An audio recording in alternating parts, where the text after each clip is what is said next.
Hello, everyone. Good morning, and thank you so much for joining us today for our August Dementia Friendly PA webinar. As you can see, we have a wonderful agenda today. We're going to share a little bit about the Dementia Friendly Pennsylvania movement, and then we will get to our featured speaker today, Dr. Kyra O'Brien, and she'll be presenting on Nourishing the Brain, Nutrition's Role in Dementia Risk Reduction and Care. So we'll be talking about changing your diet to support healthy brain aging, how Alzheimer's disease and related dementias can impact appetite and nutrition. And then she'll also talk about ways to address eating and drinking difficulties for persons living with dementia. Then we will get to some questions and answers. So as Stacy had shared before, please make sure to put your questions and answers in the chat addressed to everyone so that we can all learn together. And then we will close out with sharing some upcoming dementia-friendly PA events. So as we get started, we like to share a little bit about Dementia Friendly Pennsylvania, and we really have two different initiatives that fall under Dementia Friendly PA. First is Dementia Friends, which is really about an individual, and in the Dementia Friends sessions, attendees will learn 5 key messages and the small things that they can do to show support for two members of their community living with dementia and care partners. We'll share a little bit more about this in a moment.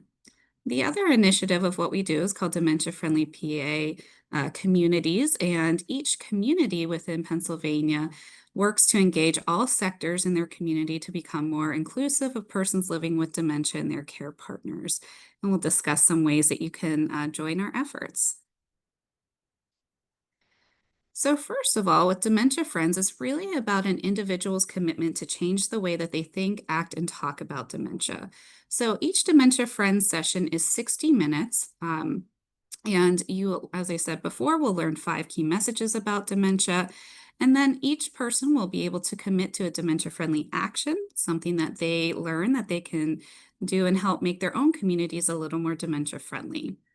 From there, if someone wants to take the next step, they can become a Dementia Friends champion by attending a 90-minute free champion training virtually with us that equips you to provide those information sessions in your own community, organizations, and within your networks and friend groups. As I shared before, dementia-friendly communities is really about helping to create an informed, safe, and respectful community for people living with dementia and those important to them. Right now, we have 16 dementia-friendly communities in the state. We're always hoping to help spread the message and help more communities become dementia-friendly. So really, if you'd like to get engaged in that process, you can reach out to us because we are here to help and again, help make Pennsylvania more dementia friendly. So I wanted to share a little bit more about some of the other ways that we can support communities and those living with dementia in our state. First of all, we have a number of resources on our website for those who are living with dementia, for care partners, for healthcare professionals, and for organizations and businesses in the community. We also have awareness cards on our website that are available for downloading in English or in Spanish. In addition, we also have our dementia-friendly events calendar where you can find local memory cafes, support groups, memory screening events, social events, educational opportunities about dementia that you can filter and find what's local to you. So we encourage you to go to our website and check out the calendar, as well as to post any dementia-friendly events that you're having to our calendar. If you are having any presentations or webinars of your own, we do have a speakers bureau on our website too. And so you can see a list of knowledgeable dementia-friendly community leaders and community advisory committee members that have expertise in many different areas that you can request. And then finally, and why we're all here today, we do offer our webinar series every other month, which aims to foster understanding, share insights, and empower individuals living with dementia, care partners, healthcare professionals, and the broader community. And so we encourage you also to visit our website as we have the recording of our previous webinars on there that you can view at any time for free. And we'll also be posting this recording to our webinar series page on the website too. And now that brings me to why we're all here today. We're going to be talking about nourishing the brain, nutrition's role in dementia risk reduction and care. I'm very excited to welcome Dr. Kyra O'Brien. Dr. Kyra O'Brien is an assistant professor of neurology at the University of Pennsylvania Perelman School of Medicine.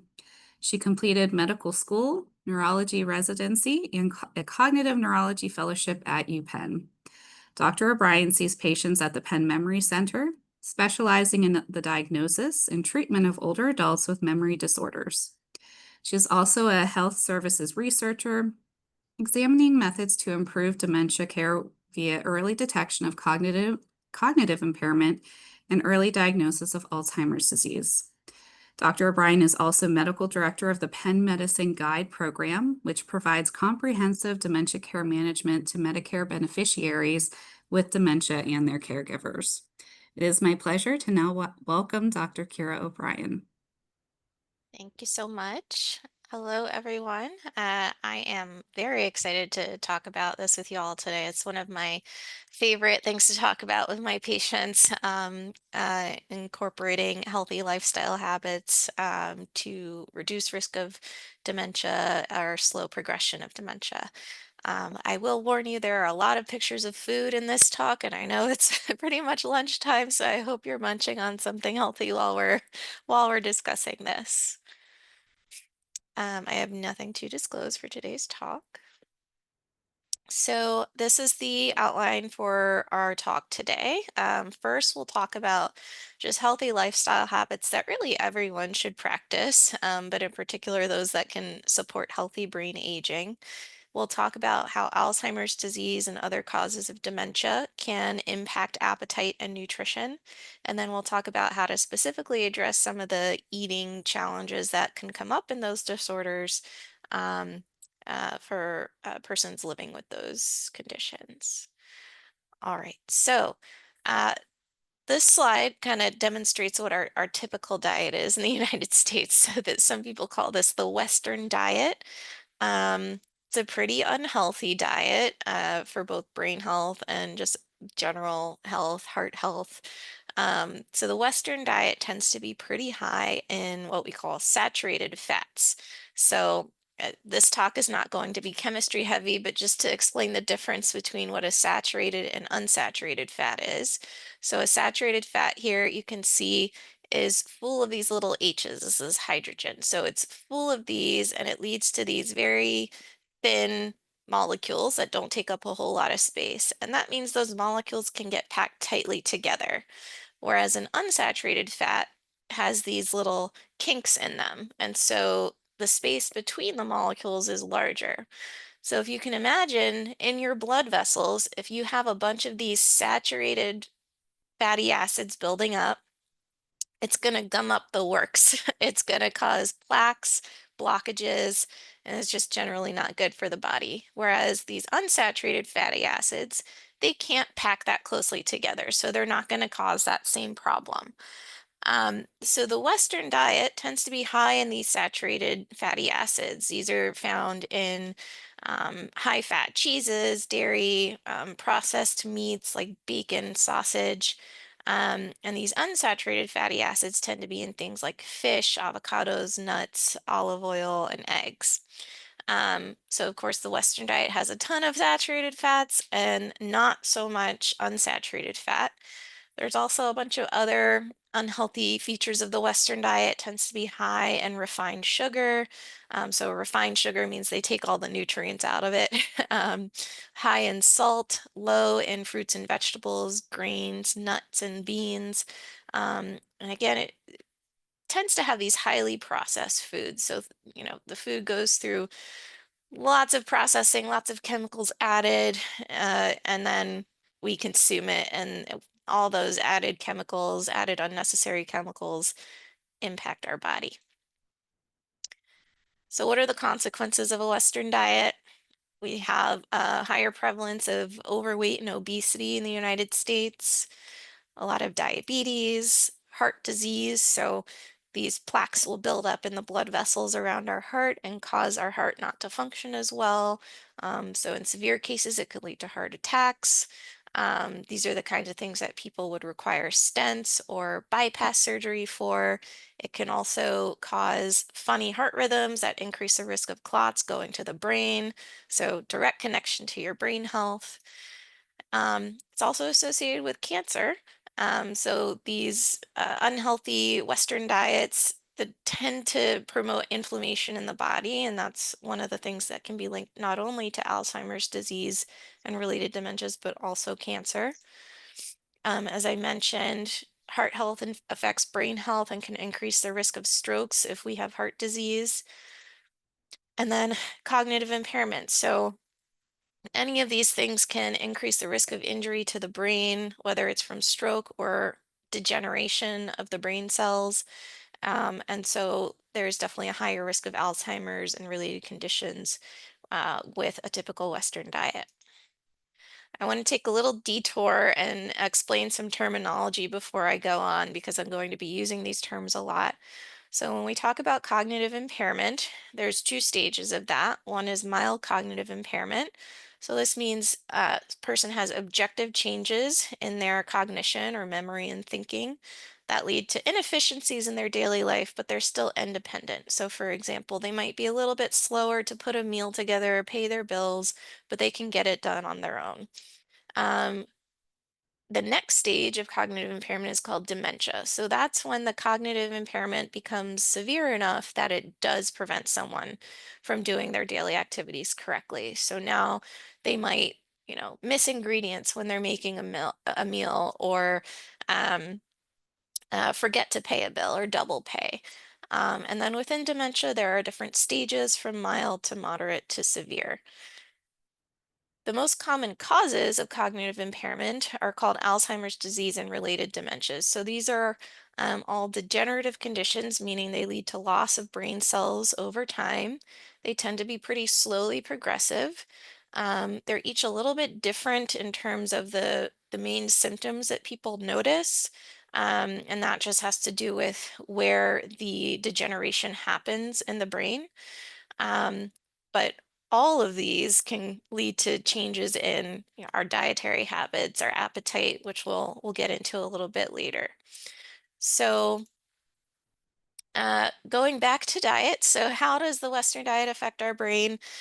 So I mentioned this increase in what we call vascular risk factors. So things like diabetes, high cholesterol, high blood pressure, all of those conditions can independently increase our risk of developing cognitive impairment due to Alzheimer's and related dementias.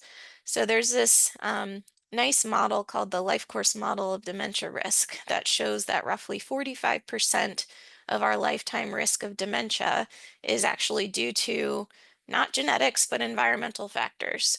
So um, in midlife, these vascular risk factors tend to be pretty important. So you can see that they estimate that about 7% of dementia risk is due to high LDL cholesterol, which is the quote unquote bad cholesterol, 2% to diabetes, 2% to high blood pressure, 1% to obesity. Um, so these risk factors are very, very important. We know that if we reduce our risk of having these conditions, we will also reduce our risk of having future cognitive impairment. So I'm going to walk through some of the diets that there is the most evidence behind for healthier brain aging, but also in slowing down progression of cognitive decline if you do have Alzheimer's disease or one of those related conditions. So I'm going to walk through each of these. First, we'll start with the Mediterranean diet. So this, as the name implies, comes from the dietary habits of countries near the Mediterranean Sea, so like Greece, Italy.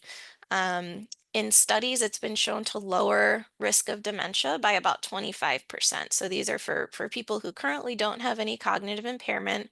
Their risk of developing future cognitive impairment is about a quarter less. Um, it may improve actually memory and thinking.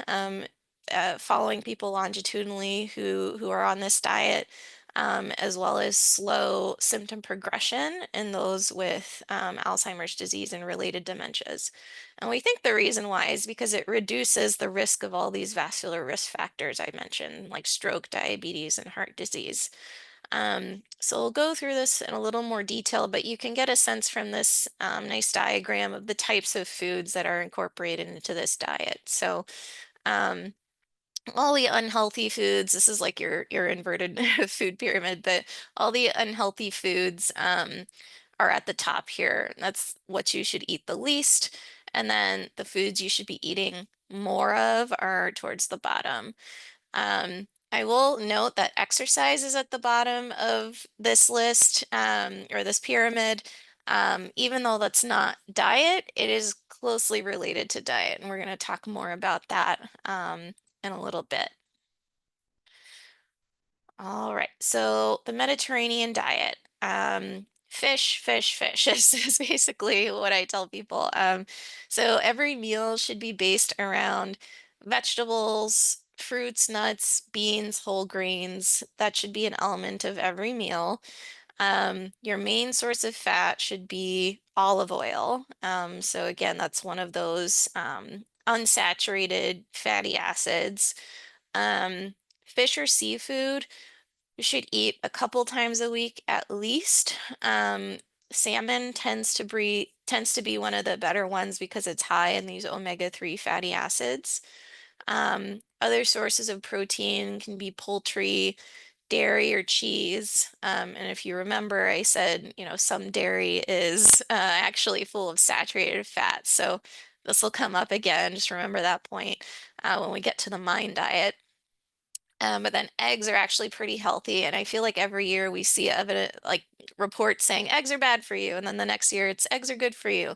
We think eggs are good for you, so uh, definitely incorporate those into your diet. And then wine is actually okay, particularly red wine for its antioxidant properties, as long as you're drinking it in moderation. So the way they've defined that is no more than 1 glass a day for women and no more than 2 glasses a day for men. Um, there were definitely health benefits noted in moderation, but if you drink more than that, you can start to see adverse effects. All right, so moving on to the DASH diet. So this was a diet originally created to focus on heart health. So it was designed to treat or prevent high blood pressure. So the studies have shown that it is effective in lowering your blood pressure and cholesterol, reducing the risk of diabetes and further heart disease. There's some mixed evidence for its impact on cognition. Some studies suggested that it helped to slow down cognitive decline. Um, Others didn't see much of an effect. It is a pretty similar diet to the Mediterranean diet that I just mentioned. The only differences I would say are this emphasis on fat-free or low-fat dairy. So in doing that, it takes out this saturated fatty acid problem that I mentioned before. Um, and then it limits a couple of other items. So sodium in particular is one of the aspects of the DASH diet that the Mediterranean diet doesn't emphasize. And then reducing things with added sugar, like sugar sweetened beverages. Um, and then again, you want to remove full fat dairy from this diet. So the DASH diet, these are the recommended servings. So you want to hit roughly 6 to 8 servings per day of whole grains, 4 to 5 servings per day of vegetables. People often ask me what a serving is. It's actually not that much. So this this sounds like, you know, a ton of food, but it's actually, people might typically eat 3 or 4 servings of whole grains or 3 or 4 servings of vegetables at one time. Just if you want to do the research, look into what an actual serving size of each of these food groups is. I think you'll be surprised, but that'll give you a sense of how much to load onto your plate as well. Um, so the DASH diet, again, low in saturated and trans fats. So we didn't talk about trans fats, but these are similarly bad to saturated fats. So fatty meats, particularly the overly processed ones, tropical oils tend to be full of saturated fats too, so like coconut and palm oils.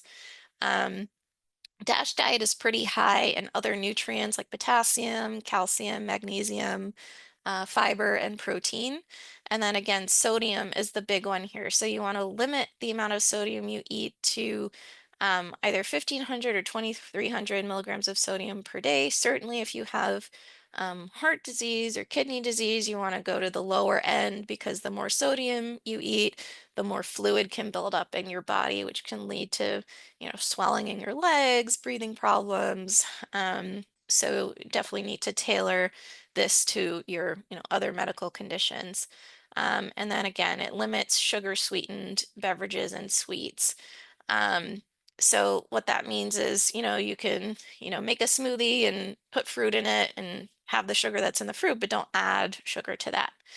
A lot of people ask me about artificial sweeteners, thinking that this isn't real sugar, so it's probably okay to to substitute in.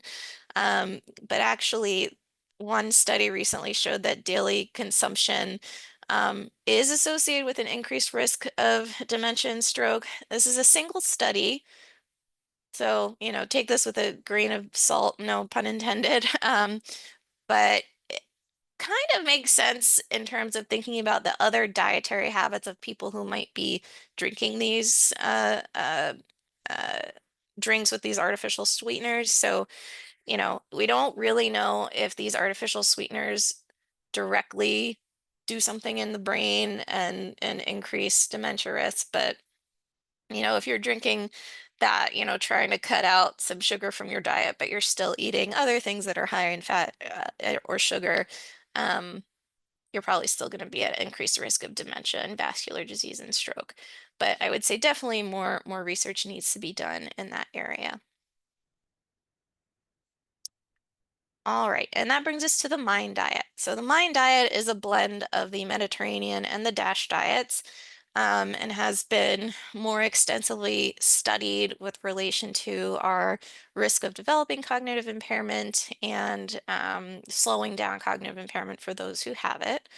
So it's been shown that this diet is actually associated with less buildup of Alzheimer's disease proteins in the brain. So in Alzheimer's disease, there's two proteins that build up called amyloid and tau. And so uh, in individuals who were on the Mind diet, they had both a global reduction in all those proteins and also a significant reduction in the amyloid in particular. And they saw this effect in both people who um, did not have cognitive impairment and people who did have cognitive impairment. Um, and this, I know, will raise a question, so I'll just address it now. Yes, people who are walking around who have no cognitive impairment at all can have Alzheimer's disease proteins in their brain. And that's why we think that this midlife addressing of vascular risk factors is so important because Alzheimer's disease proteins do build up like 10 to 20 years before someone ever develops symptoms. And so that means they develop like in midlife, and that's probably when we need to pay most attention to our diet and continue those healthy habits as we get older, if we want to prevent future cognitive decline. Um, so the Mind diet has also been associated with reduction in symptoms, and not just proteins in the brain. So when they look at global cognition and then different domains of cognition like memory, attention, processing speed, visuospatial function, they see that it stabilizes all of those cognitive functions over time. And then in Alzheimer's disease, there was another observational study, meaning rather than randomize people to one diet versus another, they just had people record their dietary habits and then looked to see if there was an association between uh, mind diet adherence and cognitive change. So in one of these observational studies, they found about a 50% lower risk of Alzheimer's disease in those who had the highest adherence to the mind diet and about a third lower risk for people with moderate Mind diet adherence. There was one more recent randomized trial where they did, uh, test the mind diet against a control diet, which was caloric restriction. And I don't know the details of the caloric restriction, but you can imagine if people are told to limit the amount of calories that they eat, they're probably going to eat less junk food. So not surprisingly, they didn't see a difference between these two diets. Both groups actually improved. Um, but I would say this isn't evidence against the mind diet. I would say it still supports the mind diet can be helpful.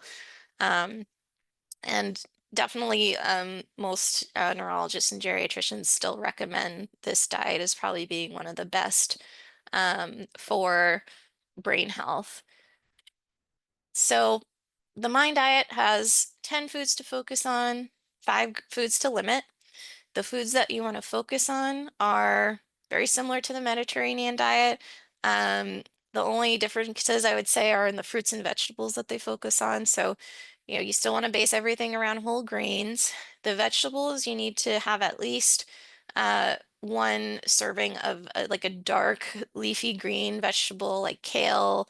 Um, and that's because these have a lot of antioxidants. And in the studies, they actually showed that this was one of the things that people who ate more of this had better cognitive function over time. You want to add in your other vegetables, red wines in there, nuts, olive oil, beans are in there. In terms of fruits, it focuses on berries. So having these at least twice a week is recommended. And the reason is because of their antioxidant properties. So any of the berries that tend to be darker in color, so like the blackberries, blueberries, um, raspberries tend to be high in these nutrients. And then poultry and fish are in there as well. 5 foods to limit. These are going to be familiar. So butter or margarine. So you want to use olive oil instead. Pastries, sweets, red meat, fried and fast food, and whole fat cheeses.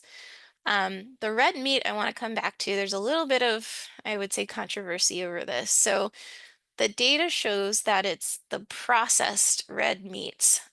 So your sausage, your bacon, and whatnot, that are the worst for you. There isn't a whole lot of data to support that the unprocessed red meats are unhealthy. That being said, red meat in general just has a higher saturated fat content than fish, chicken, or turkey does. So um, I would say, for people who really want their red meat, if you can stick to like, fixing your own steak cooked with olive oil and, not putting a ton of, I don't know what you put on steak. I don't eat it. I'm sorry. A bunch of other like condiments on that add, salt and other unhealthy elements, then, I think that's okay. As long as you're just conscious of staying away from those more processed ones. And then you'll note that, they do give people a little bit of a break. So like the pastries and sweets, it's not that you can't eat it. We just don't want you eating more than, uh, a large amount. And so when it says 5 times a week, that really means 5 servings a week. So again, really pay attention to your portions. So, some people might, buy a pint of ice cream and go through it in one serving, and you're like, oh, that's one time. I can do this 5 days a week. No, if you look at that, one serving is actually just, like a couple heaping spoonfuls of it. So, um, portion control, very important in all of this. Make sure you're reading your food labels to know exactly how much is recommended in a day. All right. I included this slide because I get a lot of questions about other diets, and I am certainly not an expert on every diet out there, and there's always something new that comes out. But these are the 3 things that I get asked about the most. So a gluten-free diet, um, there's no clear impact on cognition, preserving cognition over time or risk of dementia, even in people who have celiac disease. And I know a lot about this because my husband and most of his family have celiac disease. So I've done my research here. So really no clear evidence that this helps your cognition. Ketogenic diet. Now, there is some evidence here, and mechanistically, like thinking how this would affect the body, it kind of makes sense that this might have a benefit. So, a ketogenic diet is a low carb diet, a high fat diet with moderate protein. So, it basically forces your brain to use these things called ketones for energy, and helps you kind of burn more fat. Um, in mouse models, there's some evidence that it might help in Alzheimer's disease. Ketogenic diet is proven to help in other neurologic conditions like epilepsy or seizure disorders. And we think it helps because it helps reduce inflammation and increase the energy metabolism in brain cells. So actually, makes them more efficient in their activity. Um, as long as it's an easy diet to follow and it's something you like, try it. There's no harm that we could know of at this point, uh, and mechanistically, I don't see why it would cause any harm. Uh, just I would caution to use, healthy fats and not the saturated fats for this diet. And then there's intermittent fasting, which isn't really a diet, it's more of just like a pattern of eating. So intermittent fasting is where you have these cycles of fasting followed by periods of just normal food intake. So, a couple times a week, you might go 12 hours without eating and then you eat at your normal pace. So, this is thought to lead to a similar energy state in the brain as the ketogenic diet. So, this intermittent sort of starvation state forces the brain to use these ketones for energy. And again, in mice, there's been some evidence that it improves memory and reduces buildup of those amyloid and tau Alzheimer's proteins. Um, so again, if this is something that you want to try, don't see a harm. Um, uh, Neither the ketogenic or the intermittent fasting pattern of eating have been tested in humans. So that's all I will say. But from a doctor's perspective, I don't see any harms. All right. And then I also get a lot of questions about supplements. And this tends to be a tricky one to answer because, we look at all the research that's been studied, research that's been done to make recommendations about what to try. So, in general, my advice is to spend your money on good foods, like all the ones I just mentioned, rather than supplements. Some people think, well, you can't have too much of a good thing, which is actually not true. So, like all the vitamins that we need, like vitamin B6 and B12, um, if you're deficient, that's bad. It'll cause symptoms. If you're in a good range, you're good. If you have too much, it can cause toxicities. So, like vitamin B6 toxicity can cause a neuropathy. So it can lead to numbness and tingling in your hands and feet. And tons of other vitamins have toxicities. Um, so if you're not deficient, don't add on more. You'll just, make your pee rich in vitamins and possibly putting yourself at risk for other issues if you're getting too much of a certain nutrient. Again, we don't have a lot of studies to guide us. Some of these nutrients that are out there just really haven't been studied. But the ones that have been studied are like additional omega-3s, ginkgo biloba, vitamin E, curcumin, B vitamins. Um, Supplementing with that when you're not deficient really doesn't impact um, cognitive health over time. It doesn't reduce your risk of developing dementia. I did see a question pop up about vitamin B12. So you can't really have a toxicity with vitamin B12. I have plenty of people who are just taking those supplements and their levels are sky high, and it's okay, but you don't need it. It's not helping you to do that. Um, I put a little asterisk by the supplements because there is one study that shows just a regular daily multivitamin can improve cognition in older adults. Multivitamins are full of things, so it's hard to say exactly what in there is improving cognition or stabilizing it. Um, but that is the one piece of evidence we have. So just buy a regular old, like one a day vitamin, Centrum will do. You don't have to buy vitamins that say they're specifically for brain health, um, because we don't know what in there is specifically good for brain health. Um, all right, so that wraps up kind of healthy diets. We're going to move into um, dementia's impact on appetite and nutrition. Um, so we'll talk about how symptoms of dementia can impact what we choose to eat and how we eat. And we'll talk about the importance of nutrition for people who are living with cognitive impairment. So, food choice. As we get older, our senses change. So, our sense of smell, taste, sight, vision, hearing, everything changes. But people who have neurodegenerative diseases may be at a higher risk of developing these changes. So, a lot of times, people with Parkinson's disease or Alzheimer's disease, before they ever develop symptoms, they lose their sense of taste and smell, or it may change. Um, and so, often, patients that I see prefer more stronger flavored foods, which tend to be the saltier or sweeter and, of course, unhealthier foods.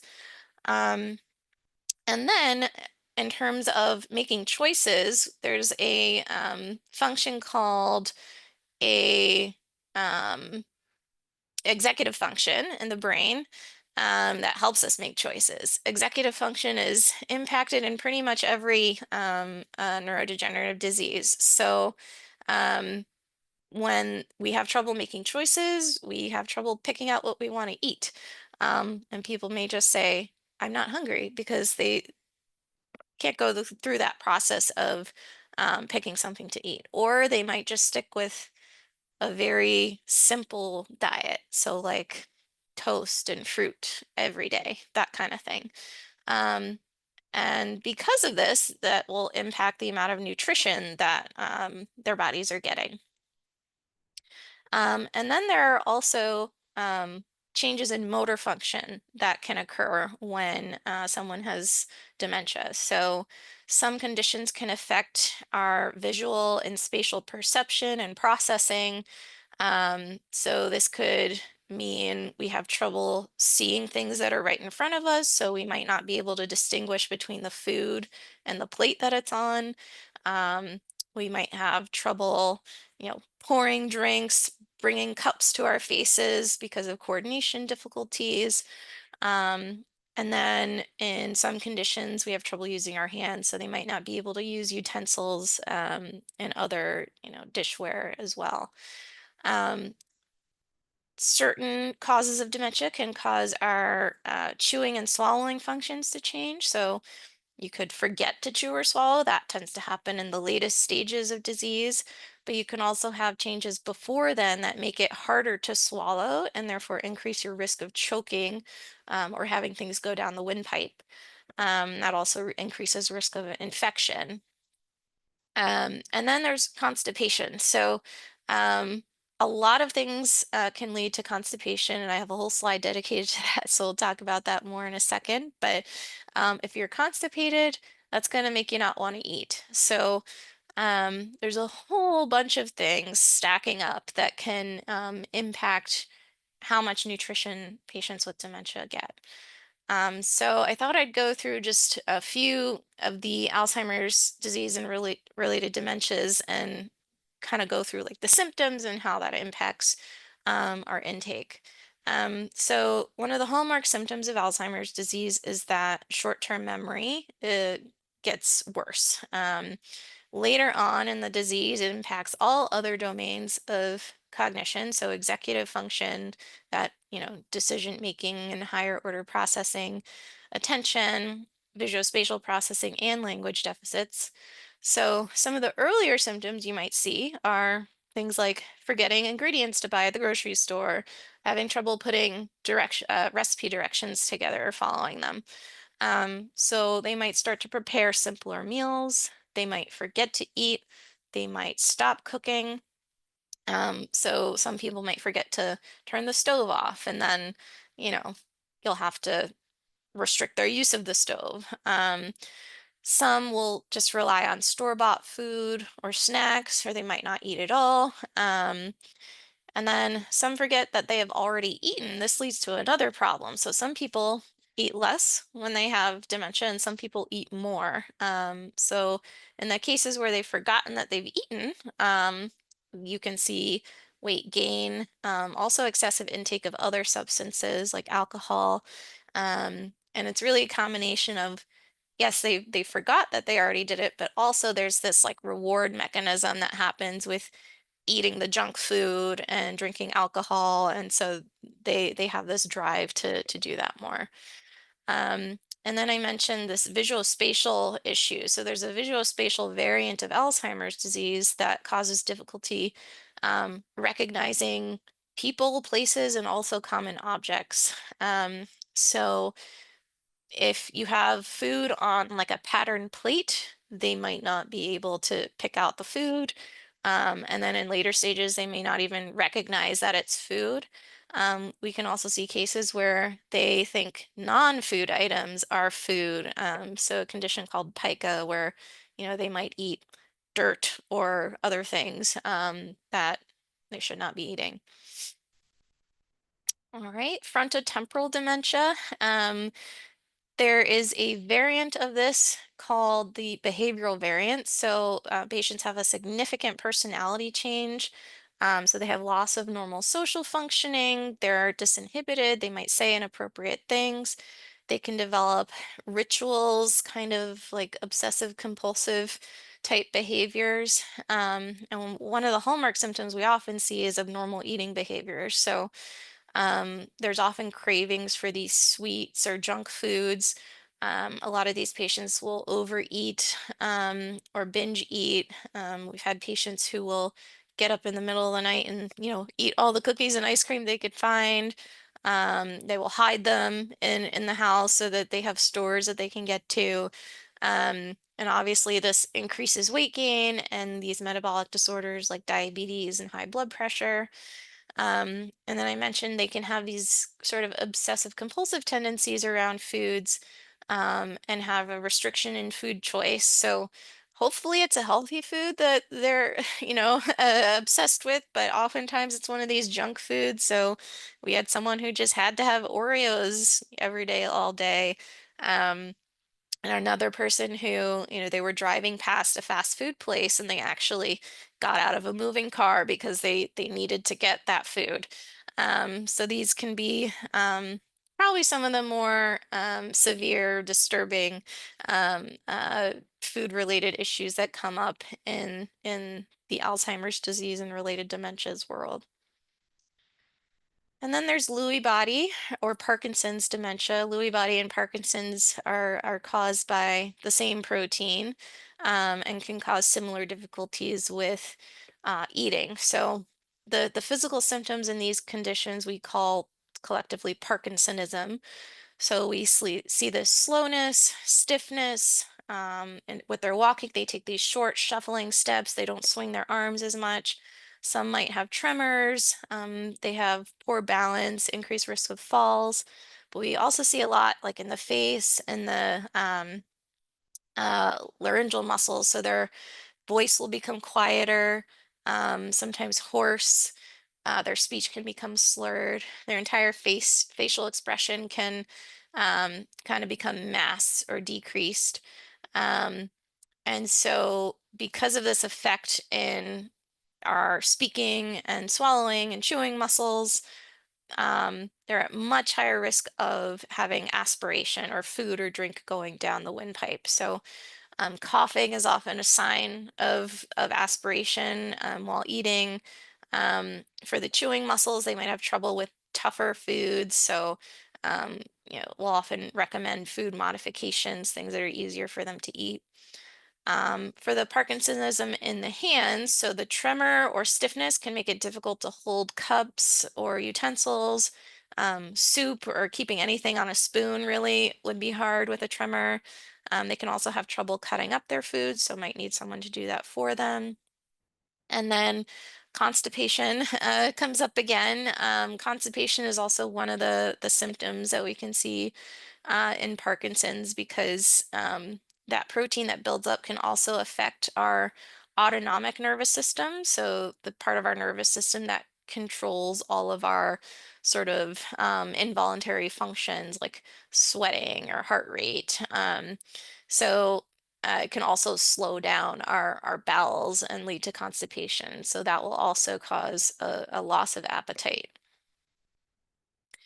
And then there are a whole bunch of other things going on with patients who have Alzheimer's disease and related disorders that can affect our appetite and eating. So mood, not surprisingly, if we're depressed or anxious, often that can uh, either make us eat more or less. Dental issues, so if you have sore gums or teeth, that'll impact your ability to eat. And if that's something that's happening in the later stages and you're not able to communicate, that's what's going on. It'll just look like your appetite's decreased, and we won't necessarily be able to figure out what's going on. So anytime someone's like, "Oh, they're not eating as much," I always say you probably want to check out um, their mouth, bring them to the dentist, make sure nothing's going on.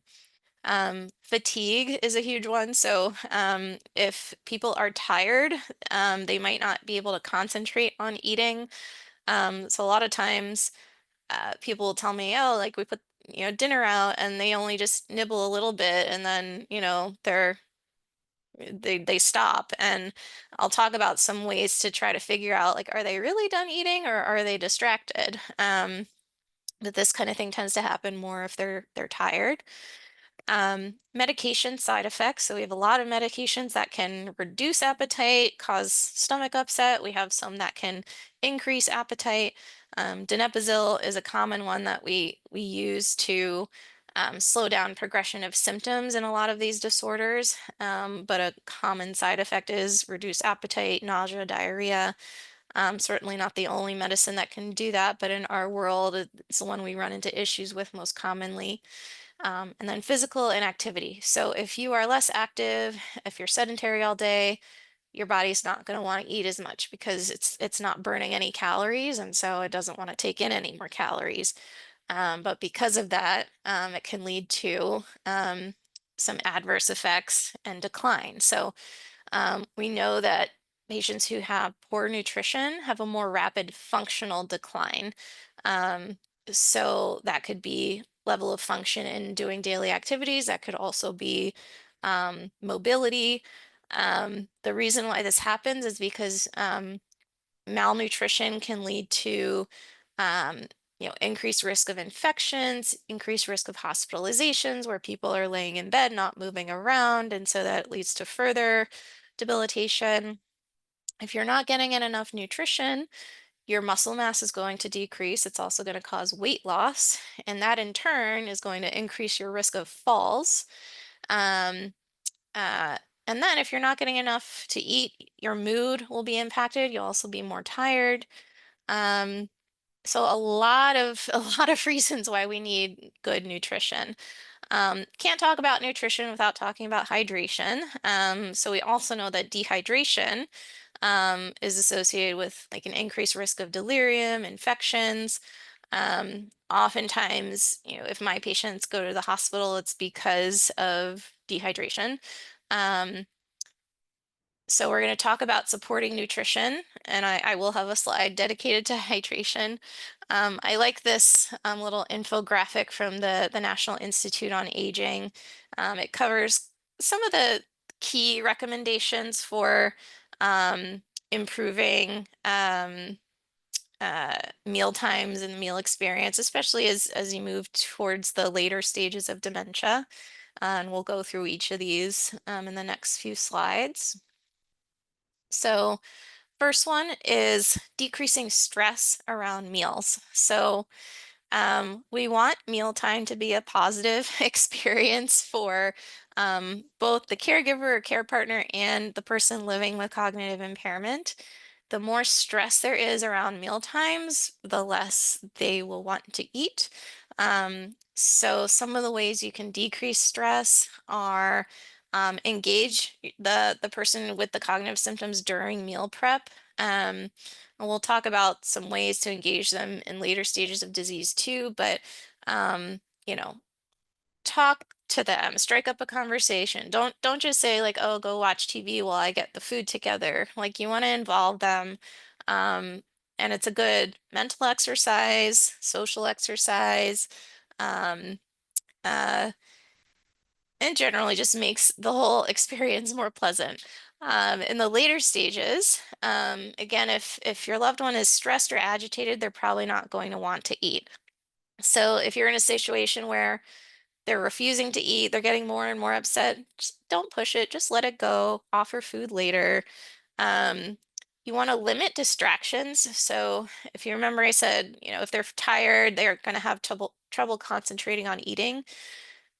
Same goes for if they're in a noisy environment, if the TV is on or the radio, like make it quiet, calm, peaceful so that they can focus on eating. But also don't rush them to eat, let them take their time. Uh, and again, if you try to rush them, it can increase the stress around the whole eating situation and make them less likely to eat. Um, and then if someone's appetite is decreasing, you can try some things like varying the kinds and textures of foods. And then if you find something that they like, stick with it, keep offering that. Um, Preferences may change. So they may like one thing for a few weeks and then suddenly hate it. So you have to be flexible and kind of adapt. Um, Try to use smaller portions. Don't put too much on one plate. So um, coming back to this idea of like getting distracted, having trouble making choices, it can be overwhelming if they see like a bunch of different things on a single plate. So, give them some salad. If they finish that, give them some meat. If they finish that, give them, quinoa. I don't know. Don't put everything on the same plate. Um, if they're struggling with appetite, you can also try smaller, more frequent meals. So rather than giving them like three larger meals, you can try 5 to 6 smaller meals spaced throughout the day. Um, and then if they stop eating, encourage them to eat more unless they say, like, I'm full. Don't assume that they're done just because they've stopped eating. Again, they might be distracted by something, and then if you just direct them to the food again, they might start eating again. Um, Next, I would say offer meals at set times. So don't wait for them to say they're hungry because a lot of times people will just ignore that hunger impulse. And then because of that issue where people might have a different sense of taste, increase your flavors, use more spices and herbs, just not salt, but try to make it a little bit more vibrant so that they can taste that. This is probably one of the most common questions I get. So someone will say, my wife is losing weight. I was wondering if I should give her protein drinks. And my first couple questions are, one, how much is she eating? And two, is she eating with someone or alone? Getting at sort of, do you really know how much she's eating? A lot of times they'll say, I leave food in the fridge and you know, she's by herself during the day, not sure how much she's actually eating. Is she forgetting to eat?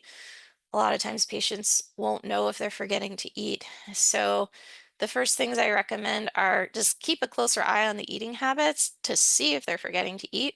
And then if they are forgetting, start with some encouragement, reminders, having them eat meals with someone. So another common thing I hear is, patients living alone and their family will say, um, yeah, I think she's eating, although when she comes to my house and we feed her, she wolfs everything down, which is often a sign that they're hungry and probably not eating at home. So increased supervision, assistance, and also making a social aspect to eating can help. If that doesn't help, and they are trying to eat more or they're saying I'm really not hungry, then adding something to supplement like protein bars, Boost or Ensure can help. And then if that doesn't help, we do have medications to try to stimulate appetite. So mirtazapine is a common one that can also help with mood and sleep, but at the lower doses, it can have a little bit of an appetite stimulant effect. Um, Hydration. I promised you I was going to get to hydration. So another common thing I hear is, my loved one will only drink a certain drink, and it usually is something sugary, like iced tea, like sweetened iced tea, Coke or Pepsi. And everyone says, like, I really can't get them to drink water. And if you think about it, water has no taste and they already can't taste other things. So why would they want to drink water? So I often recommend trying a flavored water. So you could either make your own. So just put like fruits and lemons and oranges in water, let it sit for a bit, and that flavors it.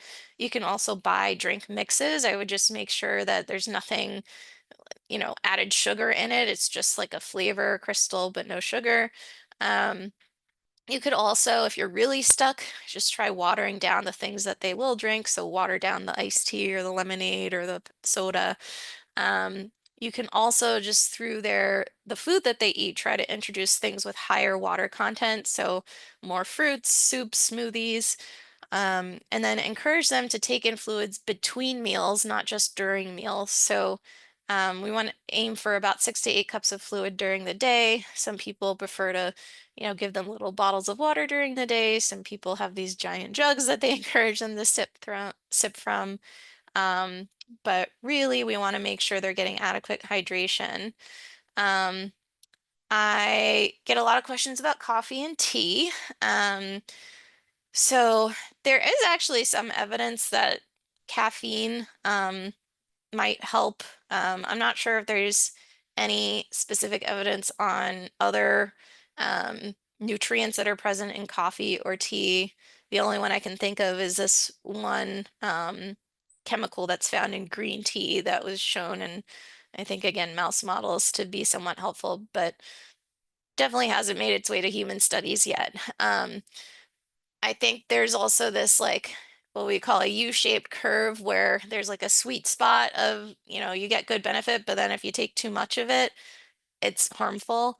Um, so I would say also to beware because caffeine, which is in like black tea, green tea, coffee, is a diuretic. And so if they're drinking a ton of this during the day, they might actually be losing more water.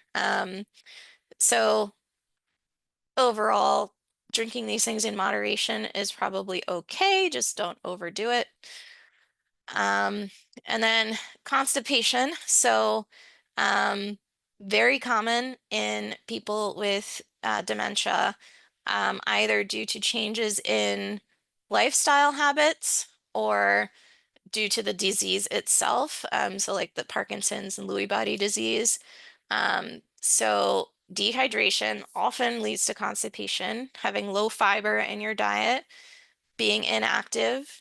And then certain medications can also do it. So the other one that we commonly use in the later stages of dementia to slow down symptom progression or memantine, one of the side effects can be constipation. So if diet modification, getting them more active. If that doesn't help, stool softeners and motility agents can help, but I would say definitely talk to a doctor before you just start buying these off the shelf and using them.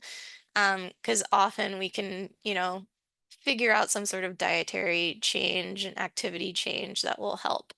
But certainly if you have someone who's, wheelchair bound or bed bound, it's going to be a lot more difficult because they're not getting that physical activity that helps our bowels move.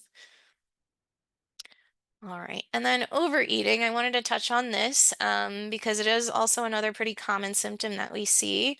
So in addition to forgetting that they've eaten or having this impulse to eat, if they're stressed or bored, that can also lead to excessive eating. So what I would say is again, offer healthy portions. So rather than giving them again a whole plate full of food, just give them a little bit at a time so that they can't overeat. Um, Put more of healthier foods on the plate and reduce the amount of unhealthy foods that are on their plate. And then in the house, just remove junk food essentially, or substitute it with something healthier. So instead of ice cream, you could do like, frozen sorbets. Uh, you can use some, I call them loving deceptions, but if you hide all the junk food, just tell them, oh, we're out of the Oreos. We don't have any more, or the store was out. Um, and then encourage some healthy snacking throughout the day. So if they fill up on healthier foods, so like nuts, fruits, and vegetables that are out, if they fill up on that, they're probably not going to go for this junk food throughout the day. All right. And then frontotemporal dementia is a special case because of that sort of obsessive compulsive sort of drive to go for these junk foods. So a lot of the similar recommendations: serve smaller portions, uh, avoid kind of like a buffet style or all you can eat situation. Have them finish what's on their plate before they go for more. Lock up any junk food, anything that might be in the cabinets, fridge, or freezer that they would want to get to. Alcohol, I forgot to put this on the slide, but that can be a big problem too, so removing or reducing access to alcohol.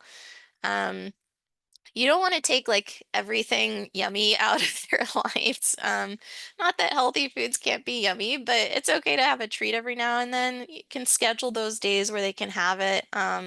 So it's something that they look forward to, like, ice cream Fridays or something.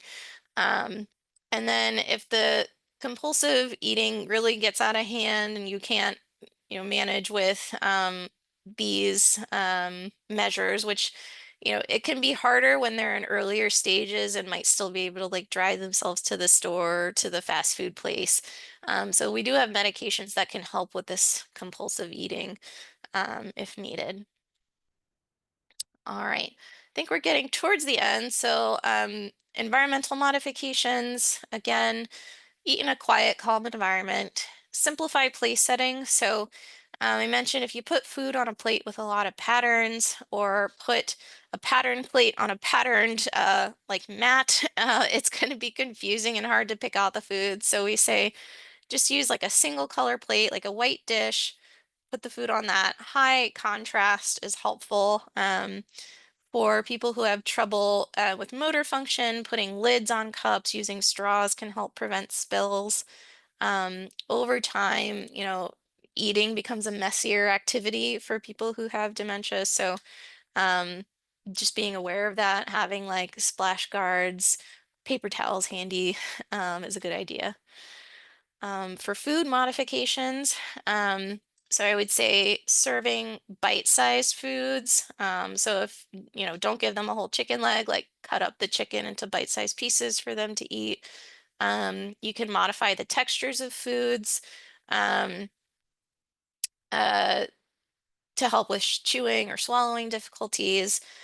So like instead of thick cuts of meat, you could use ground turkey, and instead of a slab of turkey.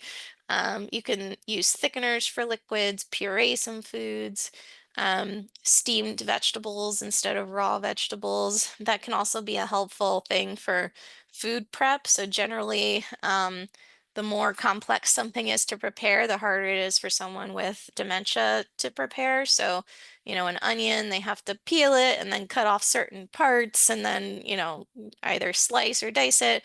I would say getting like pre-cut, like frozen vegetables, something that they just have to like dump into a pan and steam or microwave, is much easier to prepare. So thinking about little modifications like that um, can be helpful if you want to engage them in the food prep.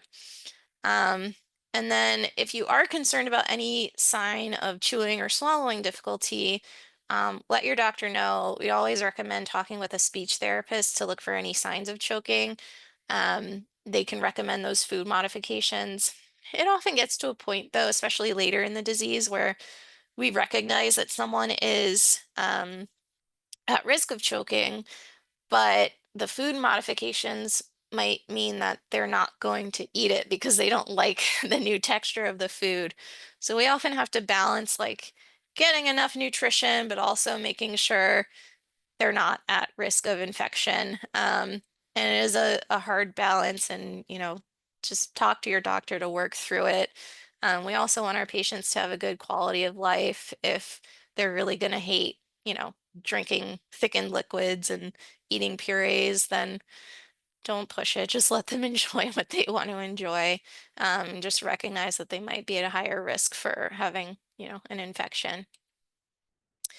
Um, so supporting nutrition in people who live alone.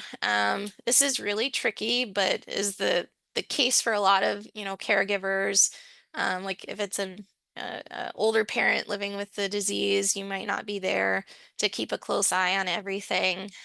So these are just some signs you can look for and ways to help out people with dementia who live alone.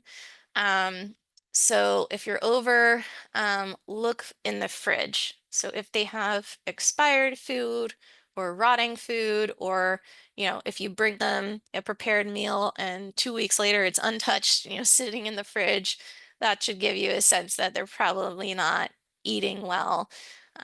For my grandmother, it was, her fridge was full of moldy food, and yeah, that's when we really, were aware that something was going on. Um, Weight loss, unexplained weight loss, again, is another sign of some eating difficulties. Um, so things to do that can help, meals on wheels or other food services. So giving them pre-cooked meals that they just have to put in the microwave to heat up, give them heating instructions, put sticky notes on the outside of the fridge saying you have food in here that you can eat. Um, Again, giving them simpler ingredients if they are still engaging in some meal prep. So things that they just have to eat rather than peel and cut. Help them with groceries so you can take them shopping or set up a grocery delivery. These can all be helpful ways to make sure people are getting enough to eat. All right, and then I have to mention end stage dementia. So a lot of times patients with severe dementia will stop eating. Um, and their families are understandably concerned about still, trying to give them more nutrition. But what happens in end stage dementia is that our body's functions are actually shutting down. The body is in the dying process. And so, because we don't have a lot of energy expenditure because our body functions are shutting down, hunger will naturally decrease. So, when people start to enter this end stage, I say let's focus on comfort, not increasing their intake. Often trying to push them to eat or drink will just lead to more agitation. And we definitely don't recommend anything beyond offering things orally. So we don't give them, tubes in their stomachs. We don't give them IV nutrition or hydration. Um, just offer them foods they like, even if it's junk food, whatever they want to make them happy and comfortable. Don't force the eating. It's okay if they don't want to eat at this stage.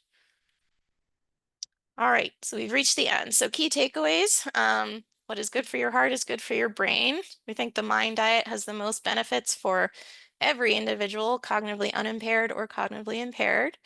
Um, You want to increase the healthy fats, decrease the unhealthy fats, go for berries and dark leafy greens. And then in terms of supplements, a daily multivitamin is the only one worth taking. We know that there are a lot of things that can make eating and appetite challenging in people with dementia, but it's important in the earlier stages, especially if we want to help slow down decline. It's important to get good nutrition. Um, so the motor dysfunction, changes in taste and smell, undereating and overeating are common. We want to try to modify the environment to reduce stress around eating, modify foods to make it easier to physically eat, make sure we're keeping on top of hydration, looking for constipation, and then limit access to those junk foods in the cases where overeating is a concern. All right, so I will end there. I've left some resources in the slides, which I think this was recorded, yeah, and will be shared with everyone. But these are just some helpful websites. The Alzheimer's Association and the National Institute on Aging have a lot of resources around diet and how to help individuals with dementia get more nutrition. All right, I'm happy to take any questions. Thank you so much, Dr. O'Brien. This has been honestly just fantastic. You covered a wealth of information. I know in our registration we had a bunch of questions, and I think you had covered pretty much all of our registration questions in your presentation, which is great. We do have quite a few from the Q&A, so I'll get to those now. And hopefully we'll get through all of them. If not, if it's okay, I can send you the questions we didn't get to, and you can if you're able to share your thoughts, and we can send that out to everyone if that's okay. Sure. Great. So one was asking, we get this question sometimes about Prevagen or Neuriva for symptom management. Someone asked about your thoughts for those. Yeah, so Prevagen and Neuriva, those are those, like specialized supplements that are marketed as being beneficial for brain health, but there's really no evidence that they are. They also tend to be more costly than just a daily multivitamin. So I would say don't spend your money on that. Just take a multivitamin. You. Someone else asked about, you gave some suggestions, sorry, about water already. I think we answered some of these. Another attendee asked your thoughts about Dr. Dale Bredesen's diet approaches to reverse Alzheimer's disease. Yeah, If so you're familiar. um, I would say yes, diet is important, and a lot of things that are in that diet are similar to what's in the Mind diet or the Mediterranean diet. The problem I have is this concept of reversing Alzheimer's disease. So there is nothing that reverses Alzheimer's disease, not even the disease-modifying medications that we prescribe. Um, so, as long as you are practicing a healthy diet and are aware of the real reality of what we can do when we have Alzheimer's disease, which is just slowing symptom progression, but not reversing anything, not improving our cognitive function, then that's okay. Um, but also if it's something he's selling, because I know they sell a lot of supplements, but I don't want you to pay any money for like their specific diet plan. Just Google Mind Diet and you'll have all you need. There you go. Thank you. And I think that goes to your point too about the importance of focusing on diet in midlife too before the onset of symptoms. Another attendee asked about your suggestion regarding grains available at the grocery store, that they do seem so refined, and asked if you had any suggestions for options for less refined grains. Um, so I'm not going to point to specific brands, but generally anything that is organic is going to be less refined than things that are not organic. Good to know. Kind of along the same concept, how do we know what cheeses are the best? I know you talked about kind of the going away from the whole fat cheese. Is there any like percentage or anything like that you recommend or No, if it says low fat or no fat, that's what you want to go for, or fat free. Yeah. good? I think you talked about the fatty meats besides bacon already. We have question about what to do if people have a lifetime of eating this Western diet and fast food daily with sodas, they won't touch a vegetable but have Alzheimer's disease. So I would say do your best. If they're in the later stages of disease, it's going to be really hard to change those patterns. Um, you could try to implement some smoothies that have some of these items in there. Um, and then if you can find like healthier burger options and not the fast food, but like, buy from the store some organic, burgers and cook those up with some fat-free cheese and maybe see if they'll take that. Yeah, but if it's in the much later stages, then it's also, just do your best, but don't sweat it if you can't completely change their diet. Let's see. So we had a question from someone. They work, it looks like in a long-term care facility. She works in the kitchen. They were given the task to enforce the brain food diet Oh, with residents to test if it slows their dementia rates. So she was asking if let me see here, they're doing this test run in the unit, trying to introduce more fish, beans, overall, the whole brain foods. If you had any tips or suggestions. well, hopefully it's going well. That's a fantastic experiment. I would say, especially if it's not a diet that people are used to, like more flavorings, low salt flavorings, I would recommend. Good to know. Let's see. You answered about the high B12 levels of toxicity already. Somebody asked about tests in mice showing LI reduces amyloid significantly and asked for your opinion. Showing that what reduces? LI, I'm not sure exactly. Oh, lithium, I Ah, think. okay. Yes, I had seen that, and um, lithium, the supplement can have some side effects again in larger doses, but again, one of those things where we don't know how things will translate from mice to humans. A lot of things that work in mice don't work in humans, so I can't say, one way or the other if I think it'll be effective in humans. Yes. Sounds like more testing might be needed then. Yes, yes. Someone asked about if quality dark chocolate is beneficial. Ah, that's a good question. Yes, so high darker chocolates, like higher percent dark chocolates have those like antioxidants. So yes, there's probably some health benefit to that. Um, Again, in moderation is key. Sticking to the what, 5 times per week or under that would be good. Um, okay, someone asked, does the medications donanemab and lecanemab decrease appetite? That's a good question. So in the first 24 hours after the infusions, people can have infusion reactions. So they'll have these like flu-like symptoms. So they might have some low appetite during that period, but long term, we don't think it has any effect on appetite. Okay, good to know. Someone asked about your opinion on naturally sweetened drinks. Depends on what you mean by naturally sweetened. Um, What would you consider naturally sweetened? I guess. so if it's lemonade that just has the fruit sugars in it and nothing added to that, or like juices from other fruits are used to sweeten it, I'm okay with that. Some people think naturally sweetened means like stevia, so it's like a plant that has this sweeter quality. But I think stevia and some of those other what they consider to be artificial sweeteners were the ones linked to maybe this increased risk of dementia.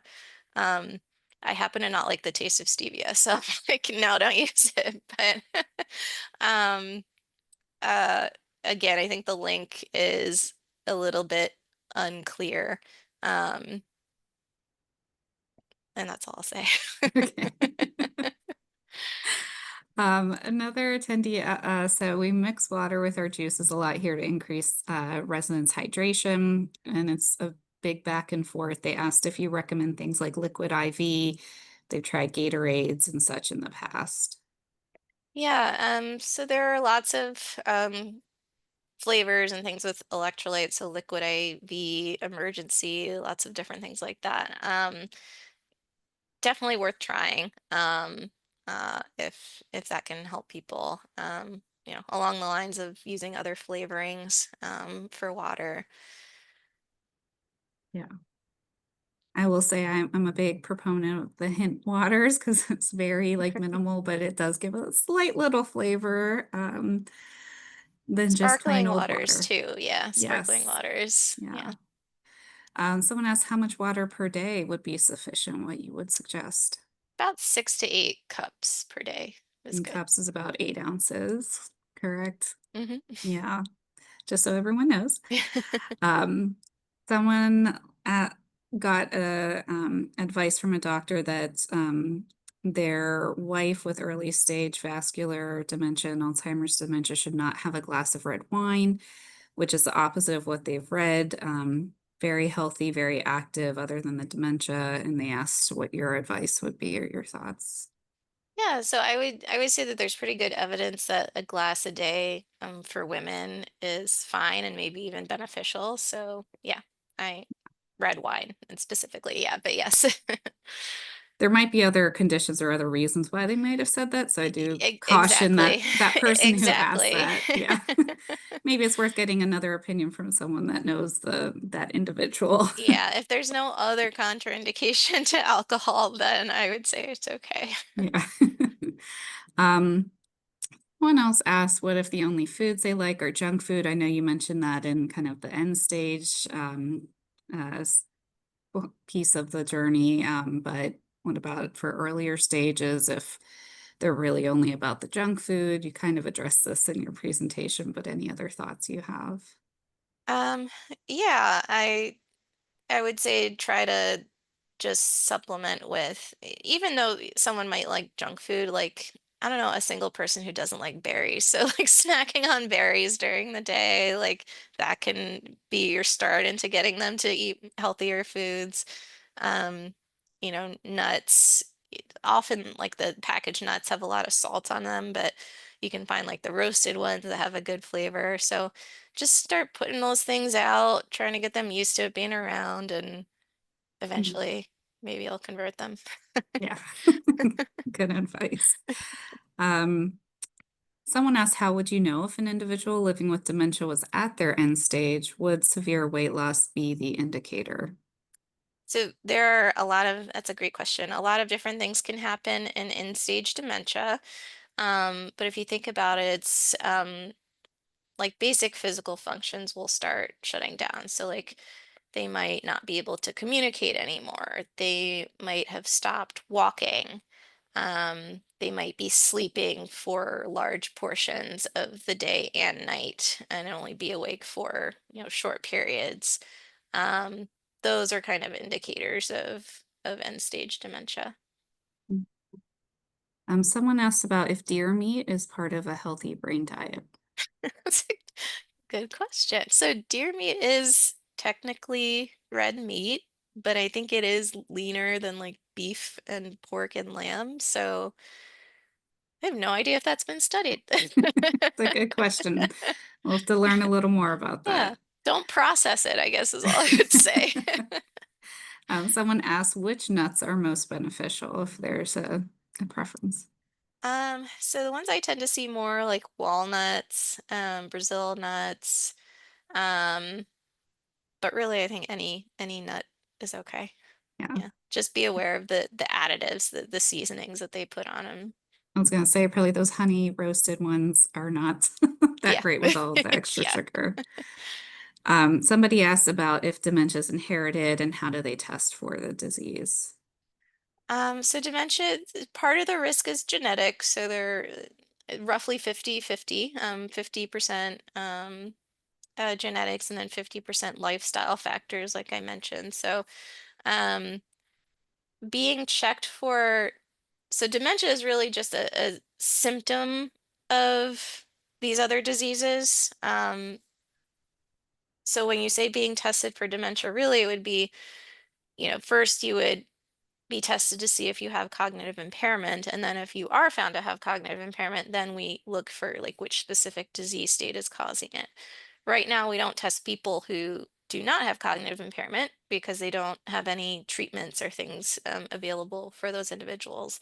However, in Alzheimer's disease, there are some studies looking at if we treat those individuals with like lecanemab and donanemab, these disease-modifying therapies, if we treat cognitively unimpaired individuals, do we prevent onset or slow onset of symptoms in Alzheimer's? So those studies should be reading out in a couple of years. A little off topic, but um, if they are positive, then we would probably roll out some sort of screening for these conditions. Somebody asked about two things, and then I think we're going to wrap up as we answered most of the questions. Just about cashews, if they're fattier. I know you said pretty much all nuts are going to be helpful, so I think that would be that. Yeah, nuts have those healthy unsaturated fats, so Yeah. they're all right. And then the last question here, and then we'll wrap up. Someone said, my husband's taking AREDS too for adult onset macular degeneration. It has some vitamins in it. Should he stop taking a regular multivitamin as some will have been taken twice? Um, So I usually recommend a multivitamin on top of that as long as there's not a ton of overlap. AREDS too is just specific vitamins, so and you're not gonna you get toxicities from them if you take a multivitamin on top of that. That's a good question. To know. Okay, well, I think we answered most of the questions there, so I think we're just going to finish up. We do want to invite everyone who's on the call to save the date for our next webinar. It'll be the Rural Realities, Innovations, and Challenges in Dementia Support. This is taking place Tuesday, October 7th from 11:30 a.m. to 1 p.m. Eastern Standard Time. We have a panel of wonderful speakers, including Dr. Laura Dimino from the Center for Rural Pennsylvania. And then we have Dr. Dara Barassa, I'm sorry if I mispronounced that, Dr. Sarah Grove, who had done a report for the Center for Rural Pennsylvania. We have also Elaine Spiker and Marissa Marshall from Dementia Friendly Susquehanna Valley, as they're in a rural community. And then a care partner, Marty Coyne, speaking about his experience as well. So registration is always free for our webinars. Even if you can't attend live, we always invite you to register, as we will always send out the slides and the recording afterwards to all registrants. So we encourage you to please get that registration. We'll also email out the flyer and link in the follow-up email from today. Okay. Oh, I'm sorry. I think I pressed the wrong button here. No. There we go. And then lastly, we invite you all to stay connected, subscribe to our monthly newsletter to stay up to date on information, dementia-friendly events going on. And then if you have any ideas for dementia-friendly webinars in the future, we do have our survey to hear from you of what you all want to learn about. So we encourage you to take that survey and let us know your thoughts on what you want to hear about. And so that concludes our webinar. Again, I want to thank Dr. O'Brien so much for such an informative presentation today. This has been so helpful to hear. We had so many questions and interest from the attendees. So again, thank you so much for all that you do and for coming on today. Of course, it was a Okay. lot of fun. Yeah, thank you everybody and have a wonderful day. Again, you can be on the lookout for the slides and webinar recording to come to your email shortly later today.